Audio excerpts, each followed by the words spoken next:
नमस्कार दोस्तों, लोकसभा चुनाव का रुझान हमारे सामने आ चुका है। इस रुझानों से बीजेपी को लगा बड़ा झटका और कांग्रेस जीत की ओर आगे बढ़ती हुई नजर आ रही है।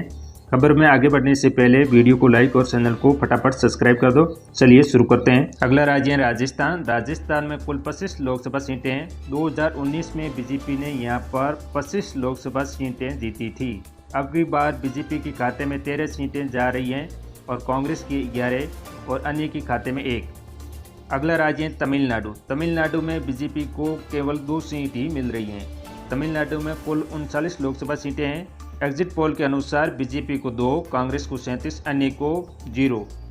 अगला राज्य है छत्तीसगढ़। छत्तीसगढ़ में कुल 11 लोकसभा सीटें हैं। एग्जिट पोल के अनुसार बीजेपी को 8, कांग्रेस को 3, अन्य के खाते में 0। अगला राज्य है कर्नाटक। कर्नाटक में कुल 28 लोकसभा सीटें हैं। बीजेपी को 14, कांग्रेस को 13, अन्य के खाते में 1। यहाँ पर ही बीजेपी को कम सीटें मिलती हुई नजर आ रही हैं। अगला राज्य है उत्तर प्रदेश। उत्तर प्रदेश में कुल 80 लोकसभा सीटें हैं। यहाँ पर बीजेपी को मिल रही है केवल 42 सीटें, कांग्रेस को 35, अन्य के खाते में 3।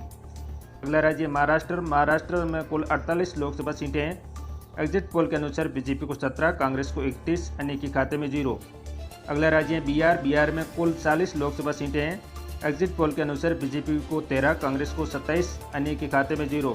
अगला राज्य है गुजरात। गुजरात में 26 लोकसभा सीटें हैं। 2019 में 26 की 26 बीजेपी ने जीती थी। अब की बार बीजेपी के खाते में 23 सीटें जाती हुई नजर आ रही हैं। कांग्रेस के खाते में 3, अन्य के खाते में 0। अगला राज्य है आंध्र प्रदेश। आंध्र प्रदेश में कुल 25 लोकसभा सीटें हैं। इसमें से बीजेपी को 15 सीटें मिल रही हैं और कांग्रेस को 10, अन्य के खाते में 0। अगला राज्य है तेलंगाना। तेलंगाना में कुल 17 लोकसभा सीटें हैं। एग्जिट पोल के अनुसार बीजेपी 4, कांग्रेस को 13, अन्य को 0। यहाँ पर बीजेपी को कम सीटें मिलती हुई नजर आ रही हैं।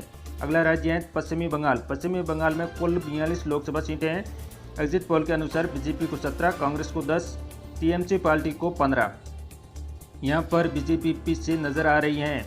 अगला राज्य है उत्तराखंड। उत्तराखंड में 5 लोकसभा सीटें हैं। बीजेपी को 3, कांग्रेस को 2, अन्य के खाते में 0। अगला राज्य है पंजाब। पंजाब में कुल 13 लोकसभा सीटें हैं। एग्जिट पोल के अनुसार बीजेपी 1, कांग्रेस को 5, आम आदमी पार्टी को 7। अगला राज्य है हरियाणा। हरियाणा में कुल 10 लोकसभा सीटें हैं। यहाँ पर बीजेपी को सीटें टूटती हुई नजर आ रही हैं। बीजेपी को 3, कांग्रेस को 7, अन्य के खाते में 0। किसान आंदोलन की वजह से ऐसा देखने को मिल रहा है। यहाँ पर बीजेपी को घाटा होता हुआ नजर आ रहा है। यहाँ पर केवल 3 सीट मिल रही है। चलते हैं आगे हिमाचल प्रदेश। हिमाचल प्रदेश में कुल 4 लोकसभा सीटें हैं। बीजेपी को 2, कांग्रेस को 2, अन्य के खाते में 0। अगला राज्य है गोवा। गोवा में सीटें 2 हैं। एग्जिट पोल के अनुसार बीजेपी को 1, कांग्रेस को 1, अन्य के खाते में 0। अगला राज्य है ओडिशा। ओडिशा में कुल 21 लोकसभा सीटें हैं। बीजेपी को 10, कांग्रेस को 8, बीजेडी पार्टी के 3। अगला राज्य है केरल। केरल में कुल 20 लोकसभा सीटें हैं। एग्जिट पोल के अनुसार बीजेपी को 1, कांग्रेस को 1, यूडीएफ पार्टी के खाते में 18। अगला राज्य मध्य प्रदेश। मध्य प्रदेश में कुल 29 लोकसभा सीटें हैं। 2019 में कुल 29 सीटें बीजेपी ने जीती थी। अब की बार बीजेपी को सीटों कम मिलती हुई नजर आ रही हैं। बीजेपी को 20, कांग्रेस को 9, अन्य के खाते में 0। अगला केंद्र शासित प्रदेश दिल्ली है। दिल्ली में कुल 7 लोकसभा सीटें हैं। बीजेपी को 4, कांग्रेस को 3, अन्य के खाते में 0। 2019 में बीजेपी ने यहाँ पर 7 लोकसभा सीटें जीती थी। अब की बार ऐसा नहीं होने वाला है। अगला केंद्र शासित प्रदेश है जम्मू कश्मीर। जम्मू कश्मीर में 5 लोकसभा सीटें हैं। बीजेपी को 1, कांग्रेस को 2, एनसी पार्टी के खाते में 2।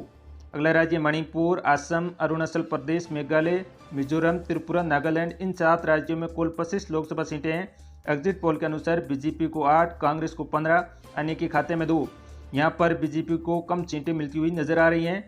एनडीए के पास यानी बीजेपी के पास 222 सीटें हो चुकी हैं।